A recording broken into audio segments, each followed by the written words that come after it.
రాడండి. జగన్మోహన్ రెడ్డి గారు అసెంబ్లీకి రాడు. వచ్చే పని లేదని ఆయన నిర్ణయించుకున్నాడు.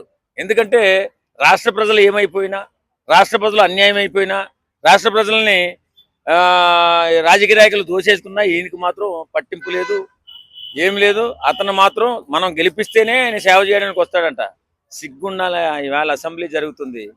అక్కడ ఏం జరుగుతుందో, ఎవరు ఏ ఏ కార్యక్రమాలు చేస్తున్నారో, ఏ రకమైన పనులు చేస్తున్నారో, ఎవరికి అన్యాయం జరుగుతుందో తెలుసుకోకుండా అసెంబ్లీకి రాకుండా కనీసం వాళ్ళ ఎమ్మెల్యేలను పంపాలి కదా. ఈయన చేత కాకపోతే వచ్చి అసెంబ్లీలో మాట్లాడాలా, పోరాటం చేయాలా, ప్రజల పక్షాన్ని నిలబడాలా.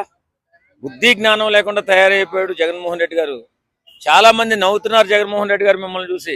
ఎందుకంటే మనం అధికారం ఇస్తేనే ఈయన మనకి అవకాశం ఇస్తాడా, మనం అధికారం ఇస్తేనే ప్రజలకు సేవ చేస్తాడని చెప్పి నవ్వుతున్నారు. జగన్మోహన్ రెడ్డి గారు అయిపోయింది, మీ చరిత్ర అయిపోయింది, మీ కథ అయిపోయింది, మీ పార్టీ కూడా పతనం అయిపోయి పతనావస్థకు వెళ్ళిపోయిందని అనిపిస్తుంది. ఎవరైనా అసలు మీకు ఎవరు సలహా చెప్తున్నారో ఒక్కసారి వినకండి సార్. అసెంబ్లీకి రండి సార్, పనులన్నీ అక్కడే అవుతాయి. వచ్చి అప్పుడప్పుడు చిన్న చిన్న మీటింగ్లకు వచ్చి మాట్లాడటమే తప్ప అసలు మీకు అసలు బుర్ర ఉందో లేదో నాకైతే అర్థం కావట్లా. మీ నాయకులు, మీ కేడర్ ఇంతమంది ఉన్నారు, కనీసం ఒక్కరైనా చెప్పట్లేదా, రే బాబు మనం అసెంబ్లీకి వెళ్ళాలి, అసెంబ్లీకి వెళ్ళకపోతే చెడ్డ పేరు వస్తుందని ఒక్కరన్నా చెప్తున్నారో చెప్పలేదో నాకైతే తెలియదు. కానీ ఖచ్చితంగా మీకు చెడ్డ పేరు వచ్చింది, మీ పార్టీకి చాలా చెడ్డ పేరు వచ్చింది. వేళ మీ పార్టీ అధోగతి పాలైపోతుందని చెప్పి అందరూ అనుకుంటున్నారు. మరి మీకు వినబడుతుందో లేదో నాకైతే తెలియట్లేదు. ప్రతిపక్ష హోదా ఇవ్వట్లేదు. ఒకవేళ ప్రతిపక్షంగా హోదా ఇస్తే చంద్రబాబుకి ఎంత అయితే టైం ఇవ్వాలో జగన్ కూడా అంతే టైం ఇవ్వాల్సి వచ్చింది. నిజాలు బయట పెడతారు. సిగ్గుండాలబ్బా, సిగ్గుండాల మాట్లాడేదానికి, సిగ్గుండాల.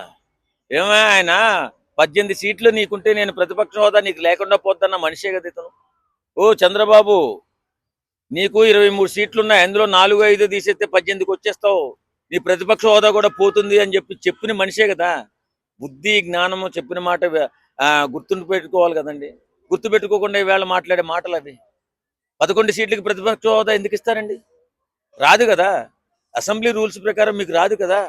రానప్పుడు ఈ ప్రజలను మాయ చేయడం కాబట్టి ఈ మాయ మాటలు ఏంటి నాకు అర్థం కావట్లేదు. ఎలా వస్తుందండి?